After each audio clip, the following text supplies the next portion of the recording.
Sir যদি কিছু মনে না করেন ব্যাগটা আমি নিয়ে দিই।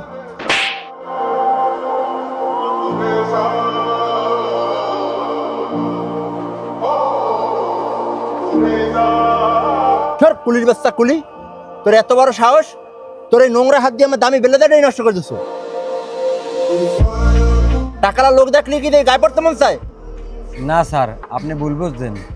আমি পরিশ্রমের বিনিময়ে টাকা নিই, আমি কোনো ভিক্ষাওয়ালা না। চুপ থাক বেদব, তোদেরকে আমার চেনা আছে।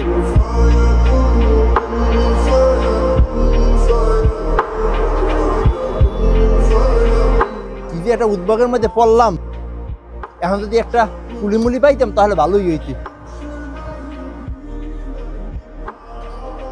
এ কুলি, এ কুলি,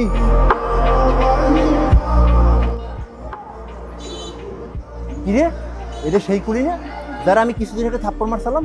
স্যার ব্যাগগুলো কি নিয়ে যেতে হবে? না ব্যাগগুলো নেওয়ার কথা বললে আগের দিনের মতো আজকেও থাপ্পড় মারবে। স্যার কিছু মনে করবেন না, আপনার একটা কথা কই। আমরা কিন্তু মানুষের সেবা দিই, আর এই সেবার বিনিময়ে আপনাদের কাছ থেকে টাকা নিই। স্যার আপনার ব্যাগগুলো যদি ওইখান থেকে আমি না নিয়ে আসতাম, কষ্ট কিন্তু আপনারই করা লাগতো। রিক্সাওয়ালা যদি রিক্সা না চালাইতো, আপনাদের কিন্তু মাইলের পর মাইল হাঁটা লাগতো। মেথররা যদি মেথরগিরি না করতো, তাহলে আপনাদের টয়লেট কিন্তু আপনাদেরই পরিষ্কার করা লাগতো।